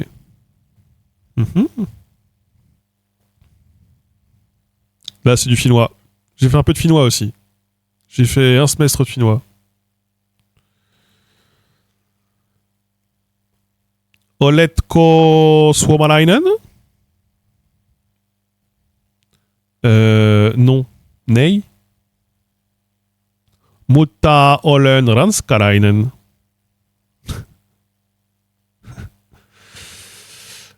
Finnois, ça va. C'est ok. Après, le finnois oral n'est pas le finnois écrit. C'est huve, peive. Il y a un H. Huve, ça veut dire bien, bon. Huve, peive. En vrai, je pense que je pourrais lire du finnois, ça se lit facilement. Et l'allemand, bah, hallo. Ich bin Romain. Ich bin bald 34 Jahre alt. Ich wohne in Britannien. Seit langem habe ich nicht auf Deutsch gesprochen. Putain, l'accent est horrible. Je deviens dyslexique quand je parle allemand. Es ist mir schwer, auf Deutsch zu reden, da ich nicht auf Deutsch seit langem geredet habe. Putain, ça fait longtemps que j'ai pas parlé allemand. Depuis que je suis pas rentré d'Autriche, j'ai pas parlé une seule fois allemand. Je crois. Voilà. Ich habe Deutsch in der Schule gelernt, wenn ich jung war, als ich jung war. Ich habe nicht alles vergessen. Du hast nicht alles vergessen. Tu n'as pas oublié. Tu n'as pas tout oublié. Et l'italien, bon, l'italien, là. Hey, mi chiamo Romain. Je parle comme ça. Sto vivendo adesso in Britannia. Però, vabbè, hein. Sai com'è, hein. C'est tout le temps comme ça. Eh, vabbè. Et du coup, bon, j'ai oublié beaucoup de choses. Allemand, en fait, je dis que je parle couramment, je le comprends, mais je le parle plus très bien. En parlant l'allemand, j'ai vu qu'il pouvait faire des phrases passives où le sujet est un objet indirect dans la phrase active. La question est vite répondue. Oui, par exemple, vous arrivez dans un bal et les gens dansent et vous dites aux gens, allez, on va danser, vous dites, je sais pas, vous dites, nun wird getanzt. Allez, maintenant on danse. C'est maintenant il est dansé.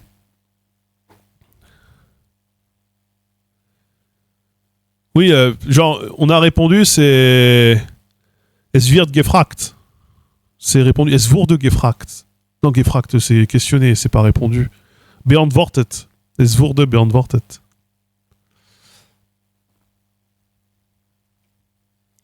Ma che cazzo dici? Eh sì, ma che cazzo dici? Ma sentila. Ma che cazzo stai dicendo, hein? Pareil, j'ai beaucoup oublié l'italien. C'est la langue que j'utilisais le plus en Autriche. Dans la sphère privée. Genre avec mes amis et potes, etc. C'était que en italien, quasiment.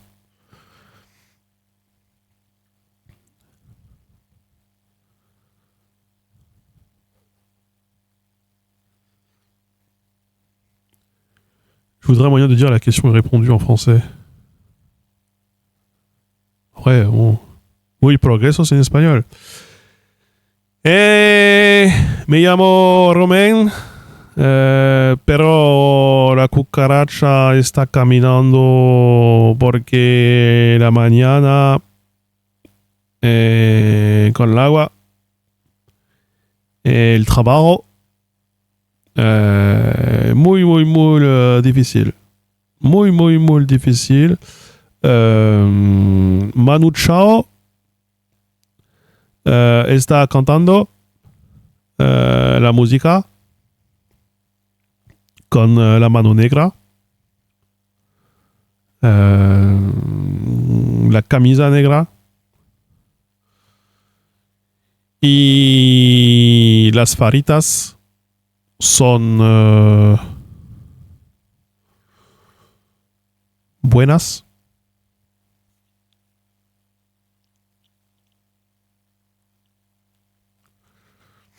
Je pourrais apprendre l'espagnol. Je pense que je pourrais. Je pourrais. Jamais fait d'espagnol, mais je pense que je pourrais. Sur un malentendu.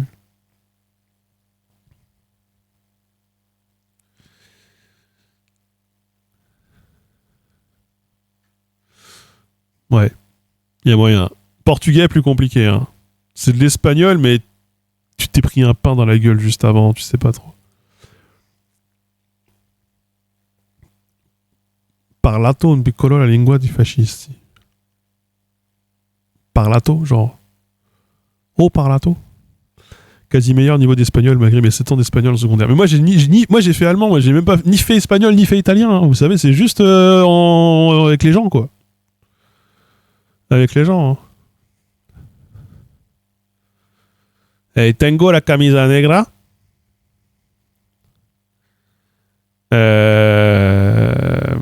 La Macarena.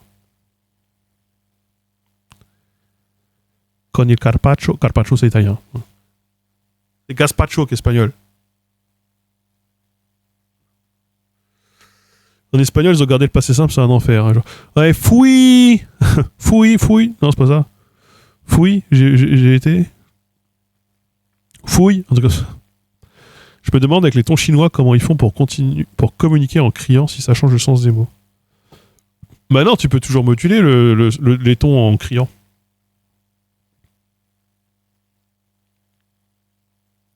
Comment tu fais pour comprendre ce qu'ils disent quand tu parles pas la langue ? Parce que c'est une compétence linguistique différente. La compréhension et l'expression sont 2 compétences linguistiques différentes. C'est même pas exactement les mêmes aires du cerveau qui sont impliquées. Donc, quand vous êtes dans la compréhension, vous n'avez pas de phase de production de parole. Vous pouvez identifier des sons que vous ne pouvez pas prononcer, par exemple.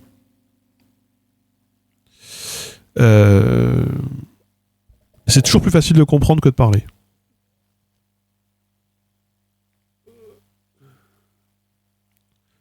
C'est comme jouer au foot, hein. Vous pouvez comprendre les règles, avoir la bonne lecture du jeu, mais ne pas savoir jouer au foot. Hein. Ou être très mauvais au foot. Hein. Il y a plein de gens comme ça. Vous pouvez être un très bon lecteur et un très mauvais écrivain. Un lecteur très critique et très fin et très éclairé, mais très mauvais en création. Donc, il y a souvent on distingue 4 compétences. On distingue l'oral de l'écrit et on distingue du coup la compréhension de l'expression. Donc, du coup, ça vous en fait 4. Et de la plus simple à la plus complexe, ça va être compréhension écrite, expression écrite, compréhension orale, expression orale, je pense. On peut peut-être intervertir le 2 et le 3, mais moi je trouve que l'expression orale, l'oral est plus difficile. De toute façon, l'oralité c'est plus compliqué. À l'écrit, vous pouvez prendre votre temps. Tu parles aussi un peu russe ? Non. Privet, Kakzila. Voilà, je t'ai tout donné.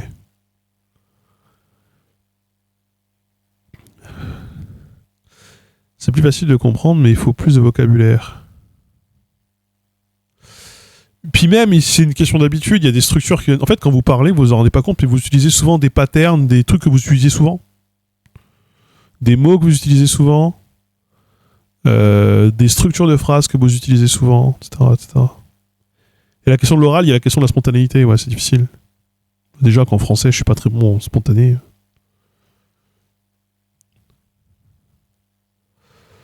Mais ouais, bon, voilà. Portugais, je pense, c'est dur quand même. Portugais, c'est dur. Hein. Oh la vache. Portugais à l'écrit, ça va. Portugais à l'oral. Ah, mais eux, ils ont décidé de pas faire d'efforts. Hein. Tu parles créole, mais quel créole? Tu comprends vite fait le latin, le bambara, l'arabe, le japonais, le lingala? Ah oui, là, t'as quand même pas mal. Tu tapes dans pas mal de familles différentes, parce que bambara, du coup, c'est famille de l'Ouest africain. Lingala, c'est du bantou. C'est de langue bantou. Après, bon, partie du même. C'est une langue nigéro-congolaise, mais quand même, c'est large.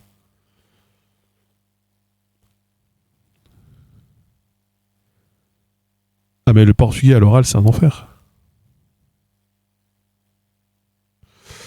Et créole, ouais, quel créole? Parce que créole tout court, ce n'est pas une information suffisante. Mycos créole? Hein, Mycos créole, pas taper. Après les trucs de créole que je connais, moi. Mycos créole, Mimans, l'ananas chez la tantine. Alors là, les Réunionnais vont me détester. Les Réunionnais, ne me détestez pas, s'il vous plaît. La Réunion, l'est là.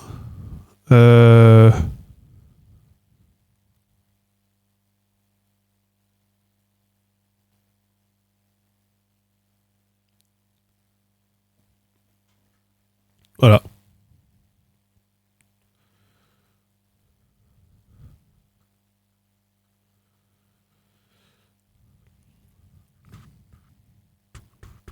Et l'arabe, pareil, je suis pas du tout bon. L'arabe, c'est une langue qui est encore vraiment très mystique pour moi.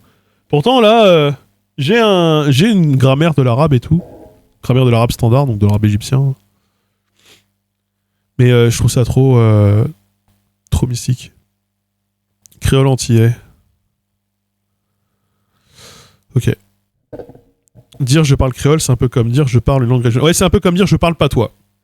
C'est à peu près la même chose. Je vais faire ce parallèle dans une vidéo sur le créole bientôt d'ailleurs.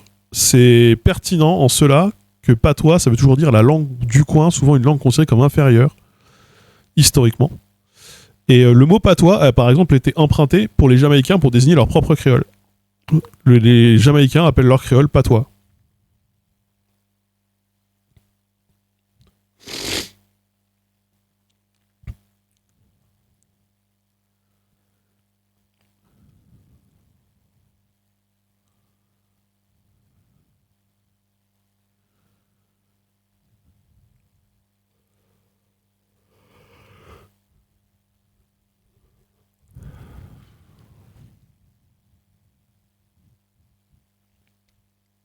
Donc ouais, créole, ça suffit pas effectivement.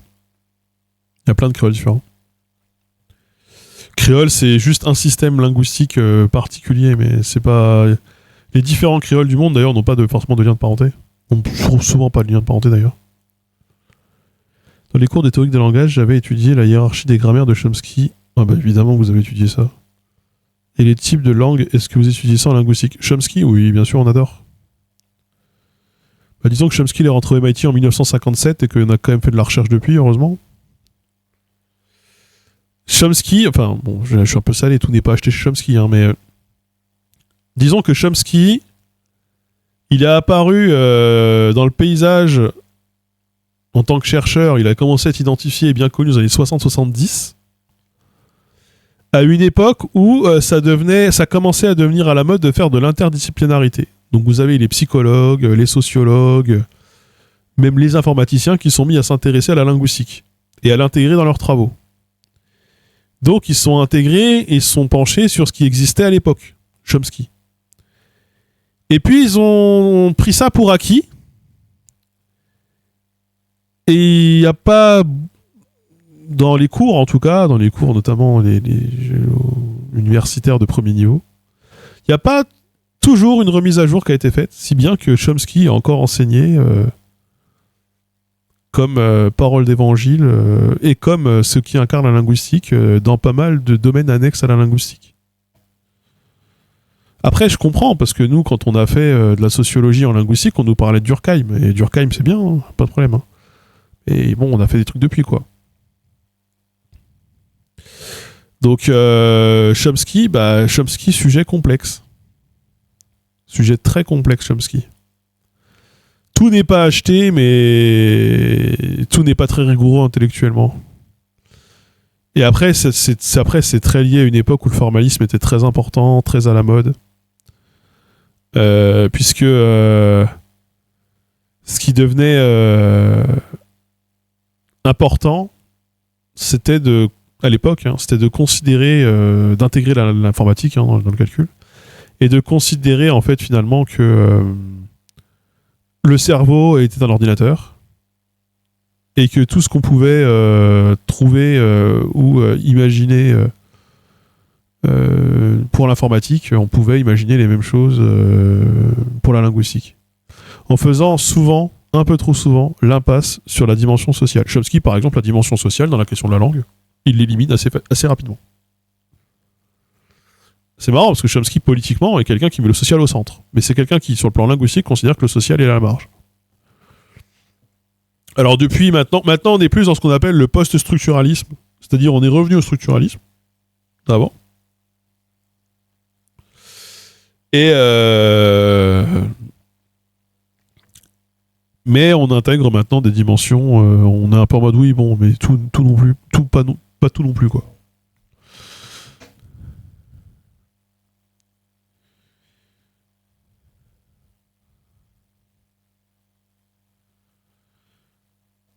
Et c'est un sujet un peu complexe, hein, de toute façon.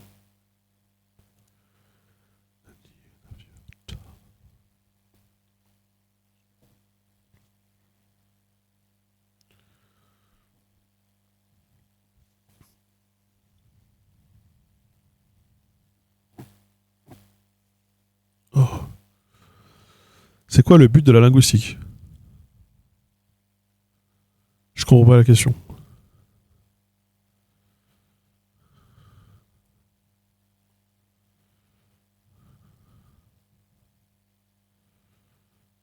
Je comprends pas la question.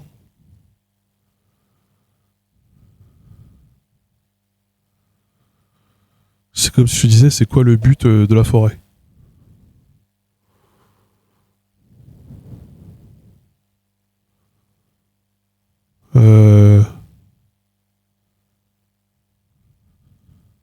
Y a pas d'objectif.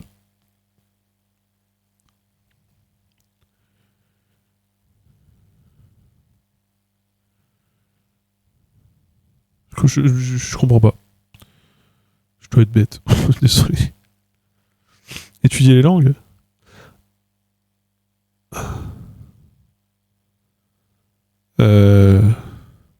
C'est l'étude du fonctionnement du langage et du coup de ces langues, mais c'est pas. Il n'y a pas un but en tant que tel, quoi. Il y a pas de. Et comment je fais pour me rappeler toutes ces choses ? Bon, après, je dis souvent, moi. J'ai une bonne mémoire et je passe beaucoup de temps à lire. J'ai une bonne mémoire pour ce genre de choses. J'ai pas une bonne mémoire pour les anniversaires, par contre. Par exemple. Ça dépend pour qui, je vais te dire. Genre, chaque année, j'ai un doute sur quand est-ce que c'est l'anniversaire de mon père, de ma tante. Chaque année. Chaque année, c'est pas très fondé, d'ailleurs. Parce qu'à chaque fois, je me rappelle de la bonne date, finalement, mais...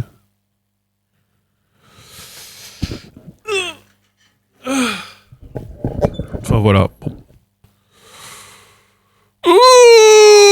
Bon, je commence à avoir un coup de barre. Je sais qu'il est pas tard, mais bon, j'ai une journée bien remplie. Demain, j'ai des trucs à faire, en plus. J'ai encore des mails à envoyer. Je me sens un peu... Ouais, je me sens un peu... Un peu comme ça, là, un peu... Non. Un peu barbouillé.